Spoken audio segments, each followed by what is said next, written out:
So thanks to the Museum of Perth for having us along. Thank you to the UWA Bike Club as well. I'd also like to acknowledge the traditional owners of the land, the Wajingunga people.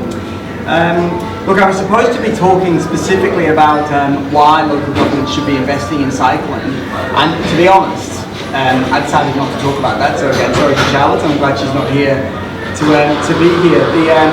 I tend to think that why there should be cycling infrastructure. I expected I'd be preaching to the converted here today. You're only here because you like cycling, and you should do it because there are many good reasons to do it, from obesity crises, to kids being active, to safer streets, to closer to communities. But actually you could pick up any textbook really on cycling, and you could do it. You could, just read up on Copenhagen, Amsterdam, all sorts of places, and even places like LA have got a pretty cool bike plan at the moment. It probably put us a bit to shame, and LA is sort of the big granddaddy of urban sprawl car dependency. So what I was going to talk about was really, and in the intro, it's later on, I'm a councillor at the City of Vincent, and I am a transport planner. I work at Curtin University as their transport planner. And what I really wanted to do was point the finger at local government. You'll all be in local government areas, you'll have local councillors.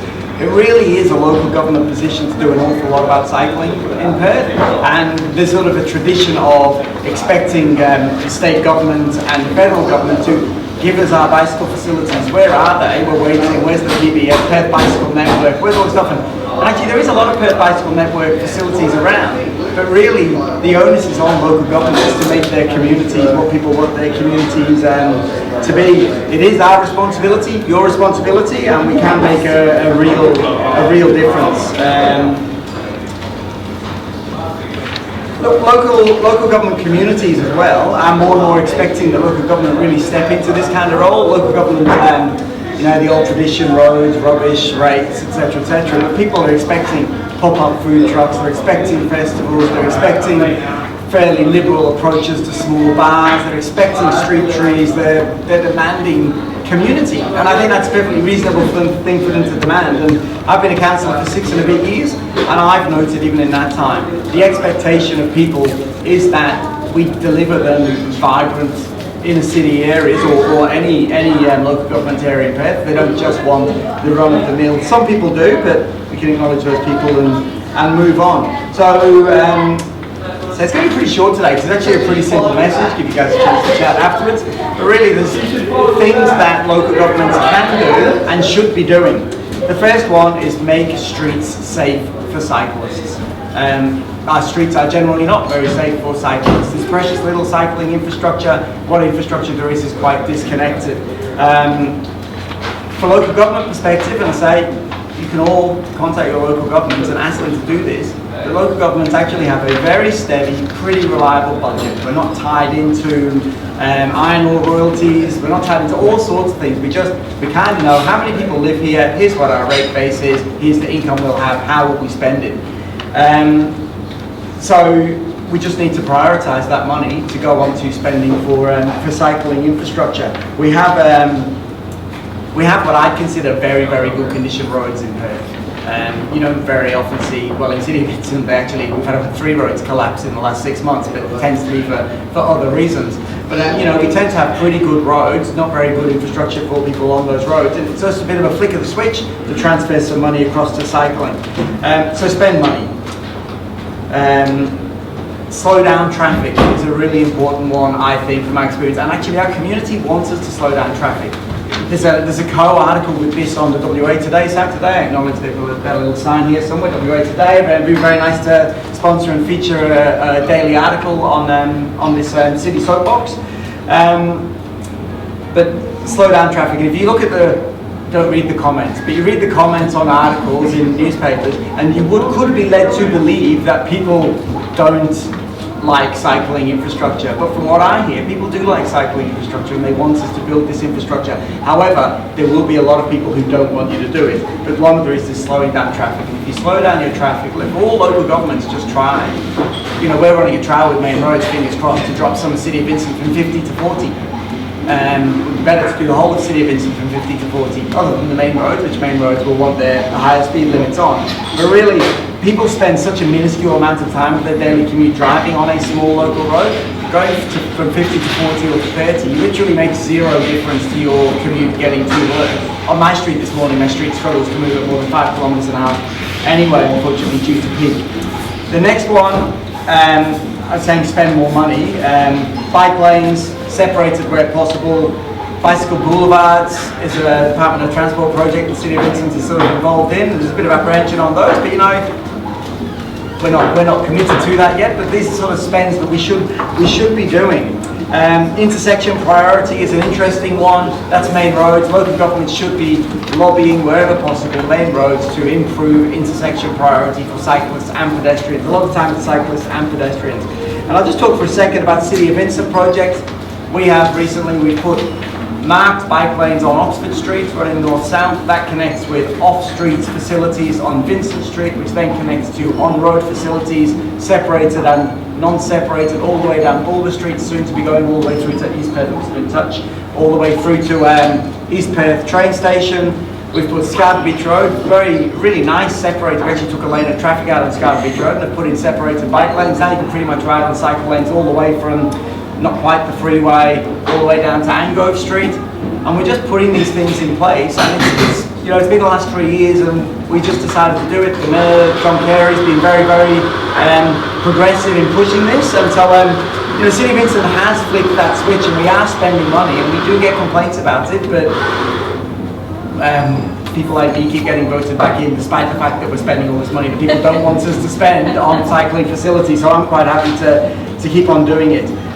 Look, the next thing we can do, we've got five main things. The first one was make streets safe for cyclists. The second one is make things closer together in the city.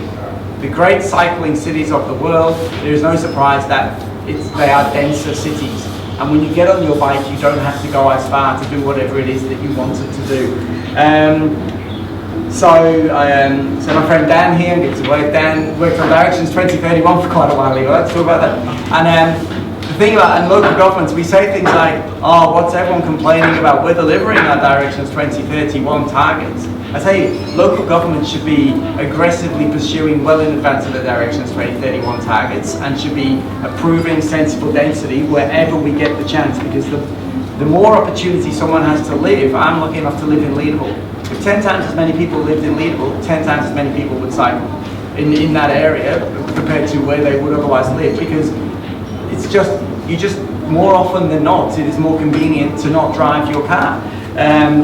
So density is a good thing if delivered sensibly. I say we shouldn't deliver it because government makes us, we should deliver it because it's pretty awesome. Bad weather. A local government can't change the weather, unfortunately. But what we can do is put in facilities at the end of trips, we can put shade in, we can make the bike routes less of a death trap so that you don't feel the heat or the rain. If you feel safe, you don't worry about the weather so much. Again, these great cycling cities that I talked about before, I didn't name names, but they don't have great weather. And you see image all over the internet of people cycling in snow, in rain, through these cities with kids in bike trailers with all hoods on and stuff. And you go to cafes and you pull your bike up and they actually give you rugs to sit in at the cafe because it's so cold.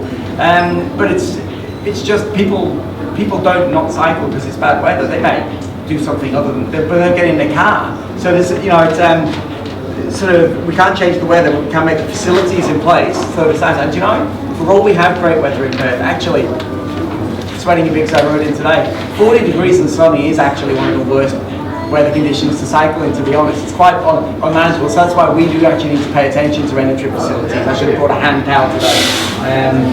So just not running up and spreading so much. So that segues into my number 4, which is end-of-trip facilities. Your local governments are in the absolute best position to make sure local developments provide facilities for cyclists, whether it is access from Julius Path to developments, whether it's making sure developers do put the bike racks in, do put the end-of-trip facilities in, do put the lockers in, through to the local government itself putting cycling hubs in their town centres. Now that's one thing City of Vincent hasn't done yet. We talk guys like City of Vincent, but we haven't, you go to Leederville, there isn't a cycling hub. There isn't one in Mount Lawley, there isn't one in North Perth. These are things that we should be progressing in the future as we manage to prioritise our spend. But it is unfortunate that people can go to our town centres and still not find a great place to park their vehicles.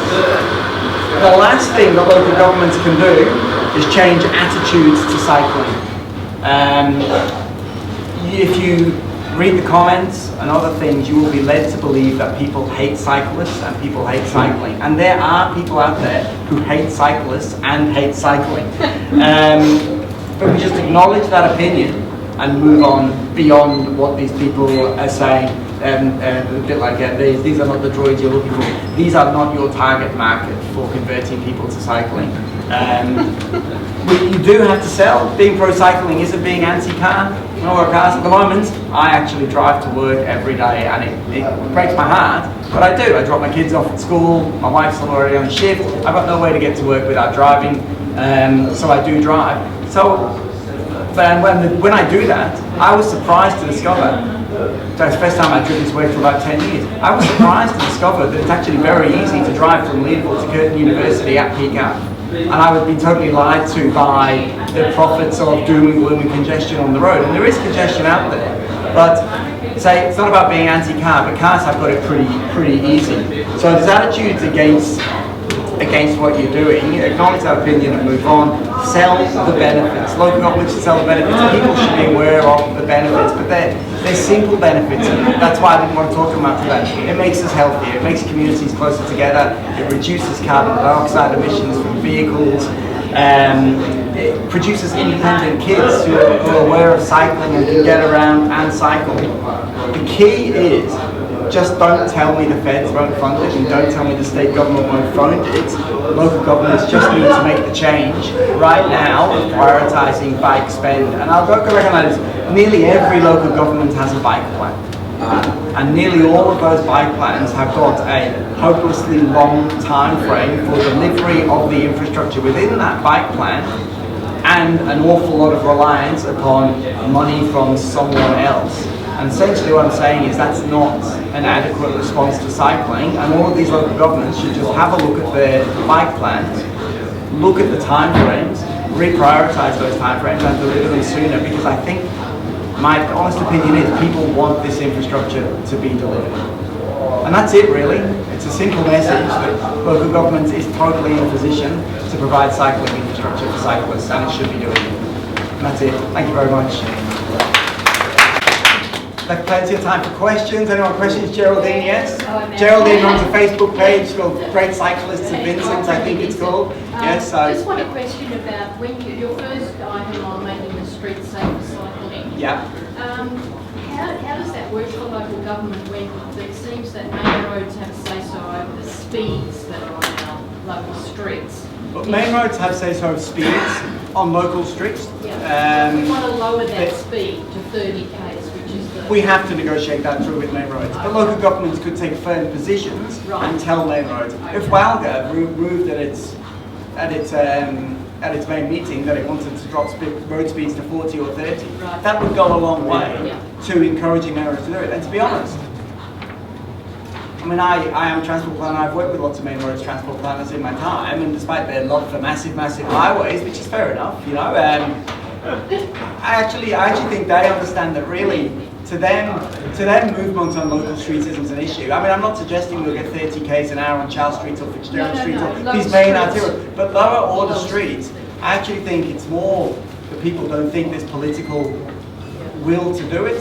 But I don't think, you know, we still can put in speed, traffic calming, we can still put in speed humps, we can put in separated bike lanes. So there's a lot of things we can do. I mean, some bits of Melbourne, so even just things like, it's just a simple bike on the road without anything else. And I know some cyclists get a bit concerned about not quite the best level of infrastructure when delivered. I'm a bit more of a pragmatist, which is I'm like, pretty much any infrastructure you can deliver is going to go some way to changing people's minds. That was a long answer to your question. Did you have a follow-up on that, Geraldine? I thought I might have cut you off. Yeah. I was going, this gentleman was standing there a second, I thought he had a question and you've taken his place and his question. I only just got here. I'm Lee Hemsley, I'm a councillor at the City of Subiaco. And it's timely that I got here just now because we have a very committed community group that wants a safer pedestrian crossing across Railway Road at the Daglish train station so that students and commuters can cross from the residential area across Railway Road to use the train to get to school, work, etc., and to use the dual-use park at the same place. It has taken years to get to the position of getting main roads to actually recognise that there's a problem, and they are firmly resisting full signalisation of the intersection on the basis that it doesn't satisfy the warrants, which and they are being totally inflexible, even though the warrants are only a guide to whether signals can be installed.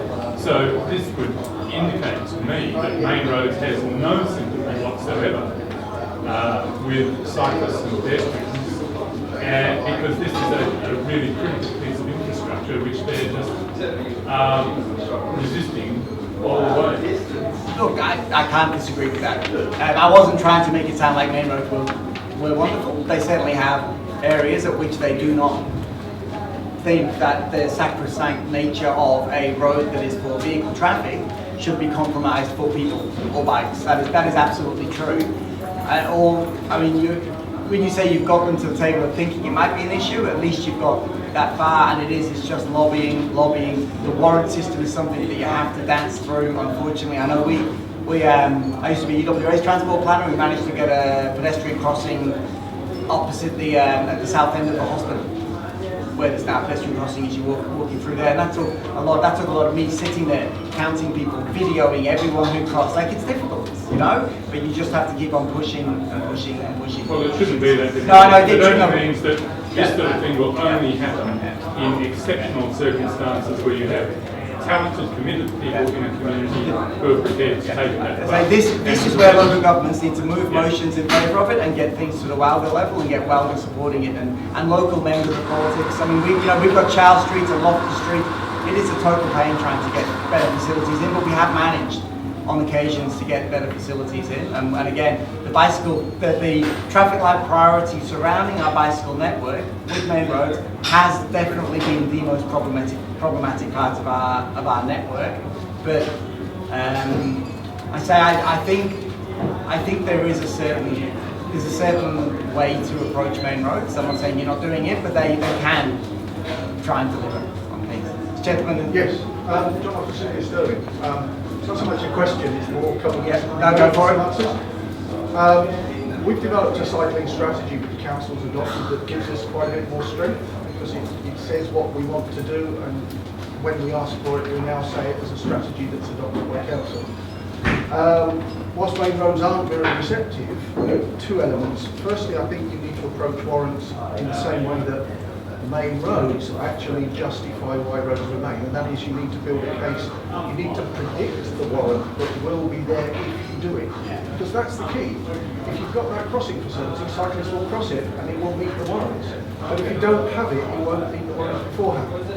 The other one is that you said about Wilder. Wilder, we recently set up a working group, cycling reference group within Wilder, that specifically, hopefully we've only had the first 2 meetings, but in successive meetings, one of the things I take from this meeting is that there seems to be a need for Wilder to, if you like, get a collective position from that working reference group and put that to main roads and not take any prisoners. One thing I'm not sure if you were here at the beginning or No. There was one bit where I said is that local governments, and I've been a Transport officer in local governments as well, and I know most local governments have staff, they understand the benefits of cycling and they're committed. It is really a case of getting councils on board and getting and then using that lobbying power to go forward. Now, at City of Vincent, it's interesting what Richard said, is that we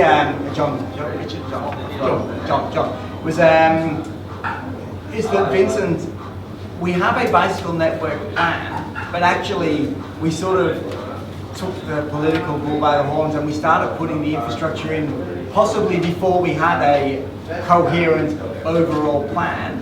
We've got some minor bits of work still up and coming in terms of extending Boulder Street a bit further, a couple other bits. Our next step is really to take the base plan and then really plan for the future. We put the obvious ones in place, but we actually need a a document like you're talking about to be able to take to ministers and to local members and say this is the plan that's adopted by council. Yeah. Exactly. Yes. I lived in Seattle for a few years, and their buses have bike racks on the front and back. And I remember when I was a kid, they used to have racks for people to put prams on there. Is there any? Have you heard of anything coming like that? Look, they did used to be on Perth buses, I believe. Now, again, I don't want to criticise Transperth, but the reality is that Transperth buys a particular type of bus that is a certain length that satisfies its ability to run peak hour services, because peak hour is when the demand is. And Well, you weren't allowed to use it in peak hour. Yeah, but they then have to be used out of peak hour. They don't then buy smaller buses for out of peak, because then you'd have sort of this double thing. So it is, trying to deal with a big sprawling city like ours, you kind of need bigger buses than other places might need. And there are places, especially in City of Vincent, I don't know if people are aware, there's where Bulwer Street comes along and turns right into some other road, and there's a bit where the traffic lane is set back quite a way to provide the turning distance for the buses as they turn the corner. And literally the argument of, as far as I'm aware, the PTA is that we just cannot add length to buses. Otherwise there will be bus routes where we cannot run buses because we won't be able to run all of our buses on that route. So we have sort of a one-size-fits-all approach, and as a fleet manager I can understand why they do that, but that is why my understanding is that bikes aren't allowed on our buses in those sort of attachments, and I have seen those around places. My other liaison point is with the PTA, and one of the things the PTA is doing at the moment in response to traffic is trying to stop general vehicles overtaking buses in the queue by putting them into embayments. So as a result, they're progressively removing embayments. They're relying on the smart rider system, and the whole thing there is that it's 15 to 20 seconds for a bus to stop, for people to come on, tag on and sit down. If you had to load bikes on, it's just too long, they'd have to put bus embayments back. That was back in the days when the wide open suburbs, buses travelled from quite long distances, and you could put a bus in the put a bike on in the outer suburbs, get rid of it, probably get where you go. It's more in terms of buses losing their position in the queue when they have to stop for too long. I have a question. On Elder Street, there's the City of Perth car park that has that special bike parking with the turnstile. I think it's the only one in Perth where you stand on like a smart loop and it photographs you with a bike, you grab a ticket, you go through a turnstile and you hook your bike up on like a U-bend, and then you walk out of like a secure door which locks behind you. So it's quite smart in that nobody can go in there unless they've got a ticket or like a bicycle, because it photographs it. I think that's the only one. So I was thinking, that sort of a thing can be standard on all new, like City of Perth, City of Vincent, like those multi-tier car parks that go up the corner. In the corner should be able to hold, even if it's like 50 or 100, because that can allow me to ride from my house in Queen's Park all the way to the city, park my bike there, knowing it's got a pretty good chance of not being nicked.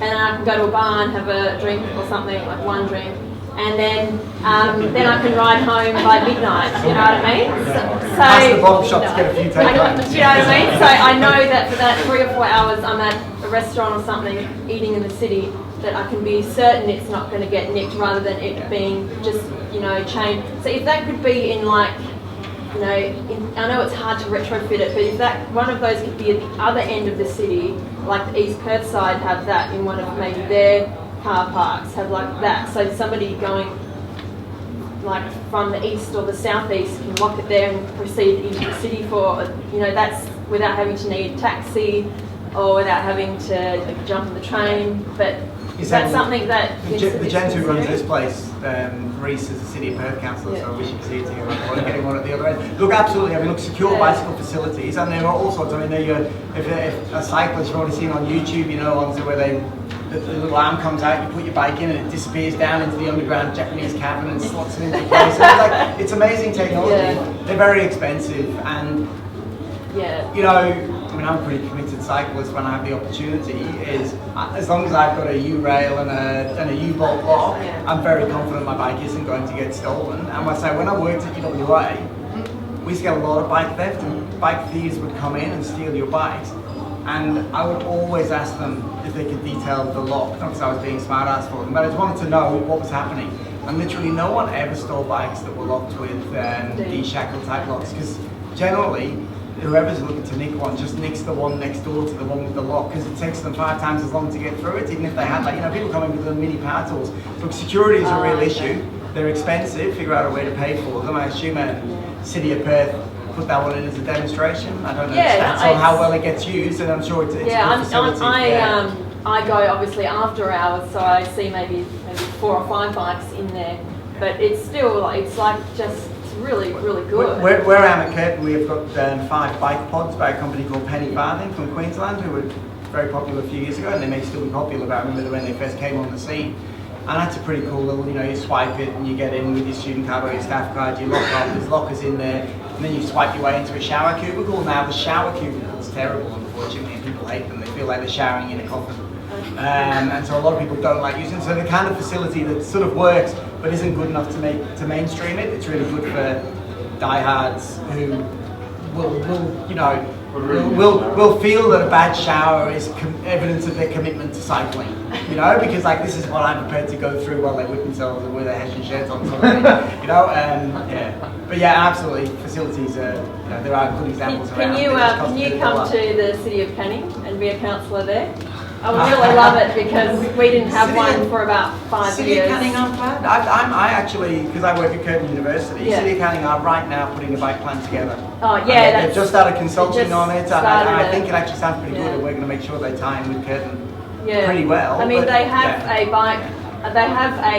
They organise with Main Roads and PTA to have a bike path that spans from Welshpool train station, the tip of their city, to smack bang in the middle of Cannington and Beckenham train station. So it ends at a tree, because that's the breadth of the boundary. But then I said, I went to the council meeting and asked questions, and I say, well, who maintains it? And they said, oh, well, we built it, but we told Main Roads to maintain it, you know, and that sort of thing. And I thought, oh, okay then, yeah, that's a fair enough answer, but I don't know if Main Roads does maintain it or if it's the city's priority to maintain it. It all depends upon where the specific infrastructure was, where they put it. It's along the train line. Yeah, that means it's probably, it depends, it's sort of, often these things hop in and out of state government land and local government land. There's various agreements in place when it was built, and then you can see where there are different people. It's a bit like when you travel in country local governments, you can tell when you go from the shire of one to the shire of the other. Because you're suddenly a single lane road turns into a dirt road, and it's just because you know, the next council would be the Victoria Park, because that hasn't made the Armidale line connection yet, because there's a lot of trees, and it's also grade separated, so that connection from Windam Bridge going where the Burswood Peninsula is, they haven't made that full connection. It's just Rutland Avenue down across there. So they're the next council to do it. Local governments are just full of things like that, where things start and finish. I say, look, in some ways, it's all easy to be a City of Vincent councillor and talk up the talk how good we are. But we are probably, there's no reason why City of Vincent shouldn't be better, and we are kind of the best located. We've got that classic old sort of pseudo-density, we've got the centres. City of Canning is a far more difficult place to try and make it's nice to make it cycling for a Sunday ride. Like the river is a great asset in Canning. It really but is. actually, is Carousel in Canning? Yeah. You know, that's never going to be it's going to be a lot of money to make that an awesome cycling environment to get in and out of there, you know, and that's just an Albany Highway and Shepton Road and the like. Yeah, it needs like a lot of upgrade, but that's the next challenge. Is the inner city suburbs are getting it right. It's that next outer city tier that's within the 10-kilometre radius that needs the extra bit of... Working at Curtin, my opinion is Canning are on the right track. Their staff are totally on the ball. Wait a few more years. They'll put it up, Yes? I was just wondering, you kind of represented local people as really being quite supportive of some of them. Yeah. My understanding is, say, with that bike boulevard demonstration project on Shakespeare Street, that there has been kind of a pro camp and an anti-camp around that stuff, and the consultation's gone on longer. So So I was just wondering if you could talk a bit more about that when you do find I will give a little quick talk on bicycle boulevards on Shakespeare Street. So I don't know if people know about the bicycle boulevard project. The Department of Transport have got 5 pilot projects going on where they want to turn streets into bicycle boulevards. Now, one of the ones is the City of Vincent, and it's Shakespeare Street, which is a nice street, and it is on the Perth Bicycle Network. Where is it? Route. Shakespeare Street runs between Oxford Street and Loftus Street, along past Arundel College, and then north over Scarborough Beach Road up to Green Street. Now, look, if I was being honest, I think that the way the Department of Transport launched that project on the community was not designed to, but destined to cause an awful lot of angst within the community. It was very much a big stick approach. It was delivered as a fait accompli. Here it is, and it's people's streets, and it was quite difficult to do. And you know, I look at the videos of the bicycle boulevards put out by the Department of Transport. It's got people riding along, and it's got cars coming up. And the number, like, there's quite a few times where the car sort of, even in the simulation they've drawn, drives right up behind a cyclist, nudges it out of the way. The other car's stopping the cyclist. I'm thinking, wow, that doesn't look like somewhere I'd want to cycle. So I think a lot of people saw that and didn't understand what it was, and were confused. My understanding is the community consultation is coming back strongly in favour of it, although we haven't seen those final results yet, so it's a bit split, but it's in favour of it. And I wish that it had been launched in a way that didn't cause this sort of angst in our community, because actually I think you could easily deliver a bicycle boulevard that would work, that all of Shakespeare Street, because ultimately a bicycle boulevard is just a nice street to walk on. 9 times out of 10 it will just be somewhere that's easy for you to cross, easier for to play with your kids, safer for your kids and safer for you. And when you're driving, it's still just as easy to get there, and it will make a street, not a rat run, which is really what locals like. People complain to us about rat running. They don't really complain about having to drive a bit slower down their own street. So that's an interesting project, and I think what is interesting, again talking about local governments, is bicycle boulevards are an example of the kind of infrastructure that local government should be delivering. They're being delivered by local government, not being delivered by the state government. Because the state government doesn't have the time to understand the minds of the community. So to me, I think are there any bike boulevards in Stirling? You got one? No, but we no, but the states are putting in, I mean, yeah. No, but one of the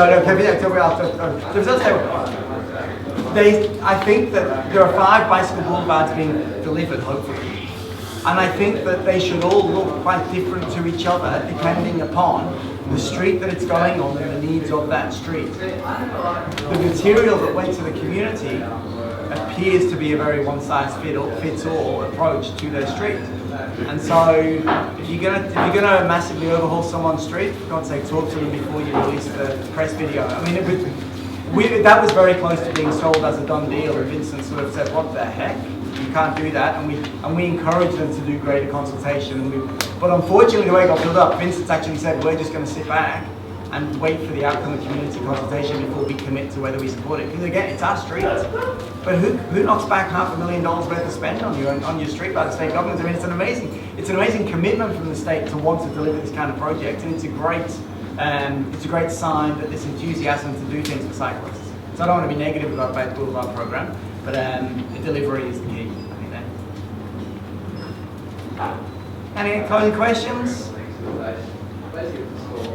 No one else? How do you, Go on, Henry. Sorry. That's fine. How did you educate the political people in the council, the councillors, that the cycling is actually for their community?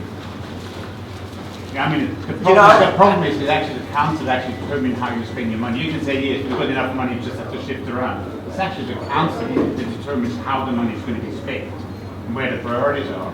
So how do you get the council to understand that they are to build a community rather than just being re-elected? I think if you look at when it started, our moving down this path I was a councillor before Alana McTiernan was our mayor, and I was pushing for this sort of stuff, but I'm an independent councillor. When Alana became mayor, obviously she had a very strong background in transport and infrastructure, and she was very supportive of cycling. So it sort of, it just happens if you've got a mayor, if you've got a mayor who's supportive of cycling and understands what needs to be done, it's quite easy to convince him. We went trying to convince Behemoth of a dinosaur of a mayor. Not that I'm saying other people have to do that, but you know, it was pretty simple. And the current mayor, John Carey, I think, would probably, if you asked him, not going to put words in his mouth, would be surprised at how enthusiastic he is about cycling and how much positive feedback he gets about it. The first thing we did do though is we made the council have a travel smart officer. So we made sure the council had a resource that could answer the questions that were going to be asked and could work with the officers. So we had someone dedicated to making that happen. And that we started about 6 years ago. And Francois is an awesome travel smart officer. You were just there first. I was just wondering, after hearing you answer that question, it seems like cycling is a pretty liberal sort of cause, I guess, you know. And how do you think you could depoliticise it so that people that are a bit more maybe conservative or whatever are on board as well? Do you know, the kind of cycling we're talking about would be probably considered to be a bit lefty, very liberal. However, I mean, we just got rid of him and I don't have any regrets in that regard. I mean, Tony Abbott was a pretty committed cyclist and he's about as right-wing as you get, and he'd be out there. It's probably just an opportunity to show himself in like... Sorry, he did nothing. No, he did nothing for cycling. He did nothing for cycling, but he was a committed cyclist. He should be committed.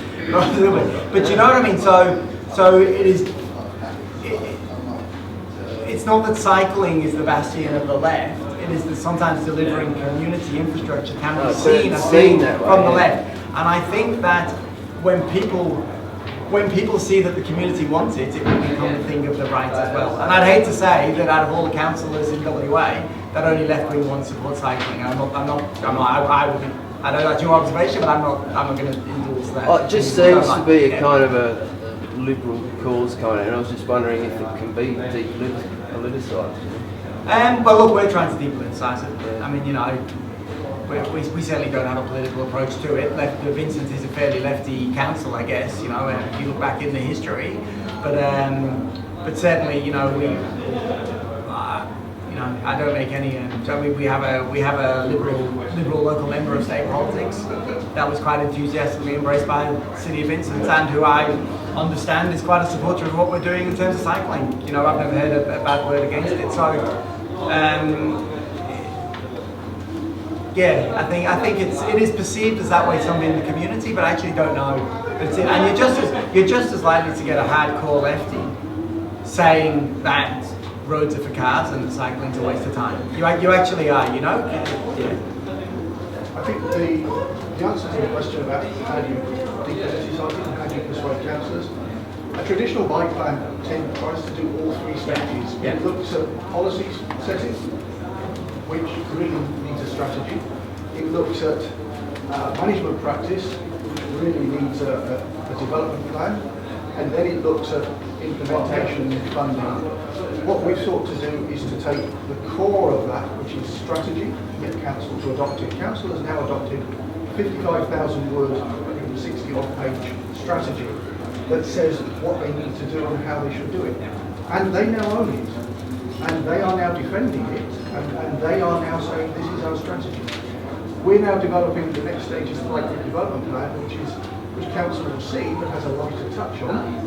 And that actually defines the fact that we've got 60 kilometres of routes that we want to develop at a cost of about $750,000 a route, which is 45 million, which if you wanted to deliver that by 2030, 115 years, is 3 million a year. It's doable for the City of Stirling. Then you've got the budget setting that follows beyond that. So council 100% involved in strategy, 50-50 in the bike route development plan of where it goes, and then only when they get a budget solution each year in accordance with policy and things. Yeah, and if you give council the whole thing, they'll get stuck in the detail. And you never get it approved. Sell the vision. Well, I was just even define how a route is delivered. It has a fuzzy corridor and says we want to get through here. So our first route is a 4-kilometre corridor from Stirling City Centre to Scarborough, and that's predominantly on bicycle boulevards. But we're setting up a process where we can actually analyse that and work out the optimal route, as opposed to drawing one and then owning all the problems. Yeah, and telling people this is exactly what your street is going to look like, because then people get worried. And we will offer a stage. Like, if you take the hierarchy, the first thing you do is volume management. You find a street that you can volume manage down or already is. Then you do speed management. And then you do intersection treatments. If you deliver on all those three, you don't need to use the other three because you've got a functional bicycle boulevard. We may well go to the community and say we want to bicycle boulevard it, but if it's at 50 k's, we're going to have a shared path for the slower kids and everybody else alongside. But if we can put it down to 30 k's, it's all on the road and we don't need to bugger up half the gardens on one side of the road. We go to the community and give them choices, but we have a solution whichever way it goes. My last bit of advice would be local governments would do best to maybe steer away from bicycle helmet policy. Because it just gets people really annoyed. And it's amazing. You could get a room of committed cyclists, and they would be split about whether or not it should or shouldn't be required to have cyclists. So it's an issue that it is very difficult to pick traditional support base on. But you get a room full of bike riders who are not cyclists. Completely different answer. Well, and that's the issue, is that there's a difference, which I don't believe, between, Tony Abbott is a cyclist, but he's not a bike rider. Just in answer to your question about depoliticisation of cycling, I'm talking on Thursday. Speak up. I do talk about that. I'm just saying I'll be talking Okay. depoliticisation on Thursday. He's trying to cannibalise the audience. I mean, when you say depoliticising cycling, to make this happen, sometimes cycling will have to be politicised, and you'll want it to be politicised because you'll need somebody to be championing it, and you'll need someone going to an election in a council area saying, I am going to deliver on a cycle plan, and that person isn't. If everyone agrees about it, chances are no one will say they're going to do it so strongly because it's not going to get them votes specifically, and then it might actually drop off the agenda. So you do want to actually get people. You need to get politicians saying, I'm really committed to cycling. Without if you have both sides of it, then it might get done. I don't know, bipartisan politics always leads towards bad results.